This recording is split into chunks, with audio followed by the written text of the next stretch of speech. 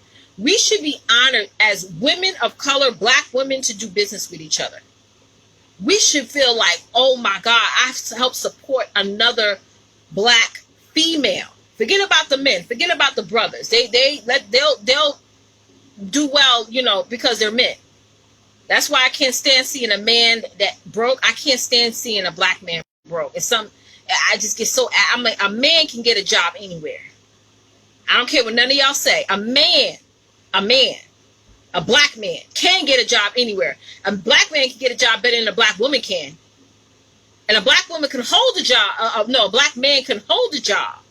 Hey, and Trina, a black man can hold a job quicker than a black woman can, because I've been in corporate for many, many years, y'all. Y'all know this tea. I've seen black women get promoted in positions, and then all the black girls in the audience get an attitude. Why she got a director's position? Why she got her own office, right? She was in a cubicle just like me a month ago. But let a black man get promoted at a job. All right, brother, that's what I'm talking about. We in there. We there. We made it. But I've seen a black woman who was highly educated, well-deserved of that position, get snowballed by all the sisters in the office. I'm talking about at meetings with straight up attitude, screw face. Y'all know what a screw, like a damn screw, just gnawing at her with their eyes, because she ain't in the cubicle no more. She got her own office with her name on the door, right? Got that DR, the director little thing under her name. You know what I'm saying? Or the SR, the senior initials, right? So when I see a black man broke, I'm like, ooh, no, something going on with you, brother. Like, there's no excuse. There's no excuse. I'm sorry, I don't want to hear it. I don't have sympathy for a brother who's walking around asking a woman for money. What are you asking me? My husband, no, don't ask me for no money. We don't do that here. Listen, y'all. I know some of you are going to disagree with me on my t-shirt. That's not right. My father was different. My father always worked. Or he always had a side hustle. My father was never a man that would ask my mom for no money. My mother used to sit. My mother didn't have to work unless she wanted to do something.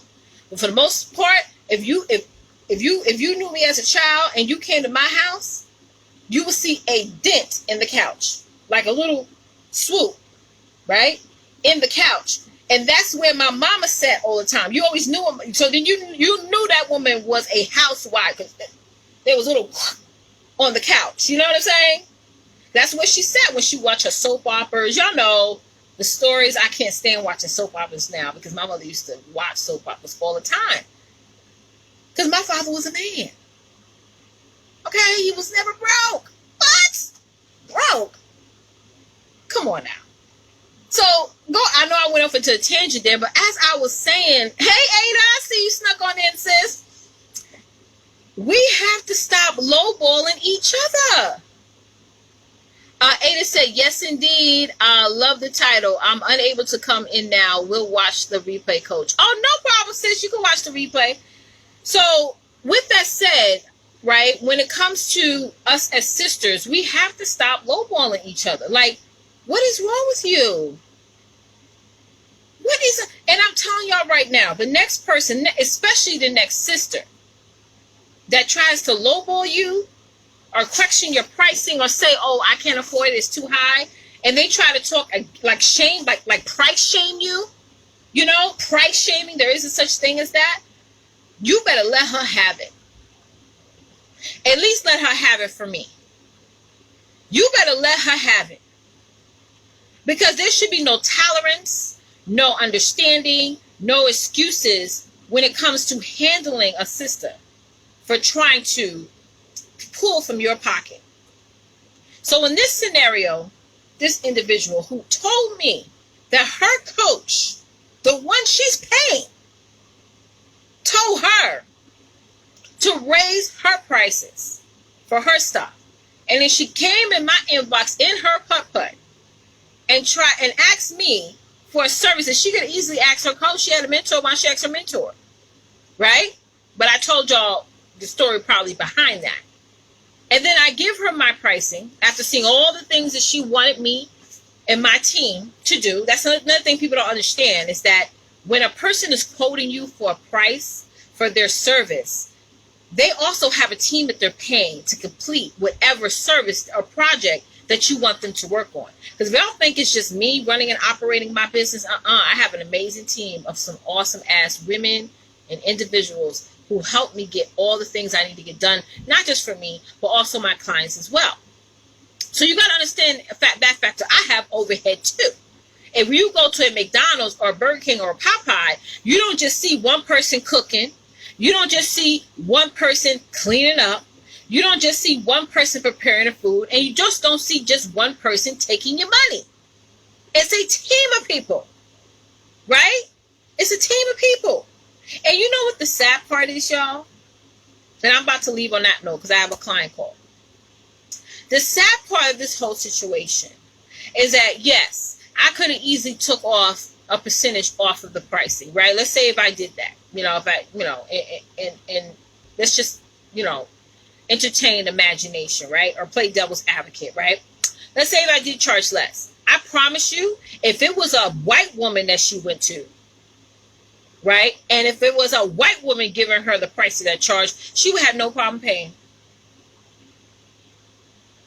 Somebody typing ouch. I'm only saying that because I've seen it happen. Y'all heard me say my story that happened around in March of 2018. I had a young lady I was talking to, and she was interested in signing up for my service, right? I was going to charge her. I gave her a price to charge. I gave her a quote, right? And for a while, I didn't hear from her. I didn't hear from her for a while, and also I did not follow up with her because I just assumed in my mind that she wasn't interested. Y'all know how we are. If somebody doesn't respond back, whether we send a proposal, a quote, or an interest in our offer, and they don't respond, we're like, oh, maybe they just don't want it. But let me tell you what happened. So in March of 2018, I spoke to this girl. We had a one-on-one call. I gave her a quote for my pricing. I didn't hear from her, right? I then eventually followed her up with her later on that year, like towards the end of 2018. And I reached out to her and said, hey, how's everything going? How's it been? Are you still looking to get that project done? She told me, she said, Leticia, I had somebody do it. Okay, great. What did she get done? How much did she charge you? She said the woman charged her $20,000. Can somebody type in $20,000? 20, that's a 20,000, right? $20,000. Y'all know that I wasn't going to charge her nowhere near that. The quote I gave her was nowhere near 20,000. No, it was not even half. It was probably like 1% or 2%, right? So in that moment, God kicked me right in my throat. Like karate kick. Karate kick. I'm breaking up. I'm sorry I'm breaking up. Am I still breaking up, Crystal? This person charged her $20,000. Okay, she paid it. She paid it, y'all. Crystal, let me know if I'm still breaking out. Maybe you have to go out and come back in. But I'm sorry, y'all, if I'm breaking up. If you're on my email list, I am going to download this and upload this to my YouTube. And am I breaking up? Crystal said I'm breaking up. Yeah. But yeah. So that taught me a big lesson, y'all. It taught me a major lesson about self-worth, right? About big time about pricing. Because whatever you're charging, if you're undercharging for your courses, if you're undercharging for your services, right? You got to understand that same individual that's buying from you at a low cost will in fact buy from somebody else paying 100 times more than what you're charging. 100 times. That person charged close to 100 times more than what I was charging. But here's the thing about these coaches. Now, I'm going to say this and I promise I'm going to leave.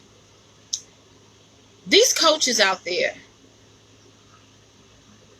that are telling y'all to raise your prices don't nowhere near have the infrastructure qualified enough to make it presentable for you to charge the pricing that they told you to charge. Because a lot of people, that coaches out there that tells you to charge more, right? They tell you that because it sounds good. Y'all get excited. Ooh, yes, I'm going to charge more. Then you get excited and then you have this huge high, right? And then when you're coming down off your huge high, you're sitting down and say you're doing this. Like, well, what I do now? Okay, my coach told me to charge more. But what I do now, any great coach that tells you to charge more will actually have the infrastructure and the services to prepare you to charge more. And they're not going to charge you cheap. Hey, Alita, congratulations. My girl getting married, y'all. Listen, okay, that's all I'm going to say, y'all. Let me get on this client call because I can go for days. So today is Wisdom Wednesday. Today is Wisdom Wednesday. I wanted to share that with you guys. And I hope that inspired you. I hope that it motivated you to charge more, because when you are charging more, you're dealing with a whole nother caliber of client. And not to say that high ticket clients ain't going to annoy y'all. Not annoy, but give you a little bit of challenge. Trust and believe. Therese is on here. She'll tell you. You're going to get a couple of them that are going to give you a headache. But, at least that headache is not a migraine. Because it's a migraine when you charge it 1% less than what you should have charged. So I'll give you all the update later on if there is going to be an update about that experience. But I felt that I wanted to hop on here and talk about that. Another thing I want to discuss is that if you have not joined, like my girl Crystal who's on here, Alita, Darlene, those of y'all who are on here, if you have not done so and joined my Success Challenge course, I encourage you guys to do it today. Hey, Shanta. So the link is bit.ly/Success Challenge course. That's the link you go to. And if some of y'all waiting for Black Friday, you're waiting, Leticia's going to have a sale on that course. I'm a public service announcement. I am not. Hey, yeah, Lady in Red. Shanta said, Lady in Red. Thank you, love. Love you, sis. It's not going to be no Black Friday sale on my courses. I do not Black Friday sell my courses. I haven't done that since 2017. Yes, I've never had a Black Friday sale. Not since 2017. So I ain't going to change. I don't care what's going on in the world. Okay? You can guarantee. Y'all can't guarantee that Trump is going to move out the White House, but you can guarantee that Leticia Campbell is not going to have a Black Friday sale on her Success Challenge course. Not going to happen. And what he going to do, y'all? This man really thinks he's just going to stay in the White House despite the votes. He think after January 20th, he just going to be sitting. This is going to be the first president that we're going to see that's going to get an eviction notice. I am on my tippy toes wondering how this whole thing is going to play out. Man, I just don't understand what he going to do when the day comes, when he got to move out and Biden got to move in. I mean, that's going to be embarrassing if the eviction office if the sheriff got to come down, with the cavalry and drag him out. That's going to be quite embarrassing because the eviction office don't play. I've seen people get evicted, honey. They pull all they throw all your stuff out on the lawn, honey. They don't even package it up and make it look nice. They just go, and you gotta figure out what you're gonna do, else they're gonna have the sanitation man come and pick it up. I mean, what? He think he just gonna just stay in there and everything. And let me tell you another thing, and I promise I'm gonna get off after this. If I was Biden, I will replace everything. Because y'all know, people forget that Trump had COVID, y'all. We don't know if he still has it. I will have the cleaning team, the sanitation team. Y'all, they don't know if he pissed on the walls or they don't know what the man did. I will replace the drapes, the sheets, all the cups, all the pots. Honey, I will get all new toilet seats in the bathrooms, honey. Listen, everything is going to be replaced. Hey, Jeanette. Yes, Shanta said, okay, steam that whole house. Have them steam that whole house. I would change the doorknobs. Replace oh no, Miss President, the doorknobs haven't been replaced in 100 years. I don't care. I want them doorknobs out. I want the knobs, the handles, the shower curtains. Whatever y'all use to clean, throw that out and go over to the Home Depot and get new stuff to clean that. New sponges. I want, sorry about that, y'all. I want new sponges, new mops. Alita said, honey, he done contaminate everything. People still coming up positive. Yes, he done contaminate the whole house, honey. I would act like, listen, y'all, and I promise I'm gonna leave. I would act like there were bed bugs. You ever seen somebody get exterminated for bed bugs, and they say they have to burn everything because you can't. Sometimes bed bugs can't when you are exterminating the bed bugs, right? The chemicals don't always work, and you have some bed bugs that's still alive. I will have everything burned. I would treat it like it's a bed bug situation. Thank you, Jeanette. Y'all loving my red. Every time I wear red, y'all love it. But I tell y'all this right now, I would not be paying. What is this man think he doing? This man don't want to leave. He don't want to leave. I think they need to start calling the eviction office now, just in case. Just in case. Get the eviction. The eviction people, they don't care, honey. Y'all see how they do that? They kick out old women, children, everything. Listen, eviction officers, they'll tell you every time, I'm just doing my job, ma'am. I'm just doing my job, sir. All I see is a name on a piece of paper and it's signed by a judge, and I got to come down here and get you out. Ma'am, I'm just doing my job. Real tea. They need to start calling. They need to start calling the eviction people, the eviction team. You understand? And not play around with this man.